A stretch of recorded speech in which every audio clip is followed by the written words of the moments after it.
Hi there. It is week 16 of our CSA unboxing videos in the year of 2022. We're getting towards the end. We're in October. You can hear the geese flying overhead. It was raining earlier today, leaves all over the place. Not a lot of people down at the farmer's market today, but it was still abundant with lots of great fall harvest items. We'll take a look at some of the scenes from the farmer's market this morning. This is hot and sour soup. I make that myself a few times a year. And this is the kind of thing I make all the time, and I don't even know what it is. Apple pie, I only make that a couple of times a year, but that came out really well. And I just took pictures of pumpkins because it's pumpkin picture season. Here's the green board at the farmer's market this morning. Some of the carrots, lots of big carrots, and parsnips as well at the farmer's market this morning. I parked right next to the Kent family grower so I can get my St. Lawrence Plain Dealer sticker in the picture. And look at that. Isn't it fall?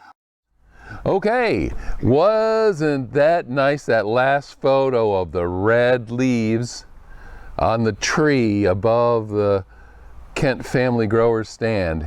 Just lovely. Have you got a copy of the Ogdensburg Journal? I do, because I get one in the mail every week, usually on Thursdays. You can also get a St. Lawrence Plain Dealer, which comes on Fridays. It's not here yet. We're recording this on Friday, but it's in the morning. I usually get it around noonish or so because it comes in the mail. But you can get an Ogdensburg Journal if you are interested in what's going on in Ogdensburg. Chock full of great stuff. You can get a St. Lawrence Plain Dealer if you're interested in things going on in Canton. All sorts of good stuff in there. We also have a publication that covers Messina and Potsdam. And of course you can get the Watertown Daily Times. And you can get all of them by calling this number right here. Give a call, get a subscription, support local journalism. It is important. Now let's take a look at what we're going to put in our bellies, which is important as well. You know what? I'm going to start with the non-farmers market. Well, no, these are farmers market items. These are non-CSA items because I did a little shopping afterwards. I did stop over at Canton Apples, pick me up a half-gallon of apple cider. I think we've gone through 1.5 gallons in the last week because we're drinking lots of apple cider.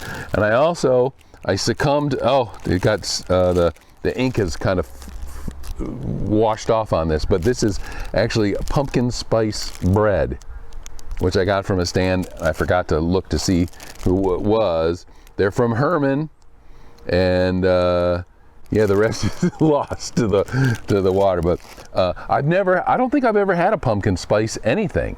So this will be my first pumpkin spice event. These don't look great, do they? The sweet corn, because you know the frost has started to arrive.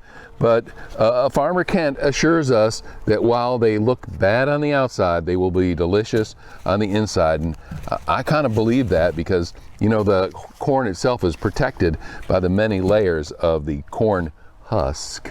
This was a special request. Parsnips. And two pretty big, they had some huge parsnips there. And I got these. The share was £1, so these are about ½ pound each. And the plan for these is to be used in a batch of kimchi that is in the future here at the Graser house. You know what else will go in that kimchi? These giant carrots. Not like this.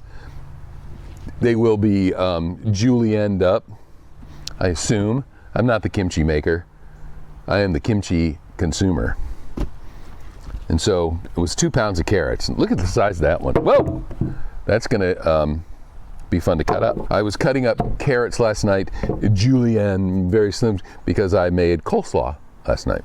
I made coleslaw because I was at the grocery store and they had kind of nice hot dogs for sale cheap because they're about to hit their sell-by date. Purple cauliflower. We got the yellow cauliflower last week and that's gone. Ate all that. Roasted the cauliflower along with the Brussels sprouts last week in the oven. And then we just ate them with other stuff as the week went on. Pull up the big green bag here, a nice squash of some sort. Not sure what it is. Acorn? No, it's not acorn. Butternut? I don't know, squash. Getting down to the last of these, nice red leaf lettuce. That'll be fun. Everybody likes their lettuce. Oh, I didn't do the measurement. It's about a half a head, 3/4 of a head of a lettuce. Yellow peppers. Those look good. I thought there was more. 3 of them. And the last item is the last of the watermelons we're in this week, so I got that to see. Watermelons weren't huge this year, but they've been tasty. We've got a watermelon, a squash, a lettuce, some parsnips, some corn, carrots, cauliflower, pepper, and yes, we have no kale. The request was, got to slow down on the kale a little bit. So yes, we have no kale. And then of course the additions on here, a little half gallon of cider and some pumpkin spice bread, and I bought other stuff downtown too. It's fun to get out of the home office and go downtown in Canton. So we are doing what we've done we didn't do it the first week. We've done this for 14 weeks. Well, no, 13 weeks. This will be our 14th week of doing the, 15th week, because this is week 16, right? So we've done 15 different weird food combinations. So that's like 30 different foods. And this week, we're going to use some olive oil and a little bit of salt, and we are going to put it on a little bit of vanilla ice cream. This is French vanilla ice cream. I don't know what makes it French, and I have in my pocket my special ice cream eating spoon. I'm going to put a little bit of said to drizzle some olive oil on your vanilla ice cream. This is not the greatest olive oil, but it's the olive oil that I have. I don't want to put too much on here, that's why I'm going slow. A little drizzle. Okay. So we've drizzled that up. Then I'm going to take a little bit of this sea salt here. Get a tiny little spoon for the sea salt too. We'll sprinkle that on there. Bottle out of the way. Okay, so sea salt, olive oil, and vanilla ice cream. You know, you can't screw up ice cream, can you? We're going to find out.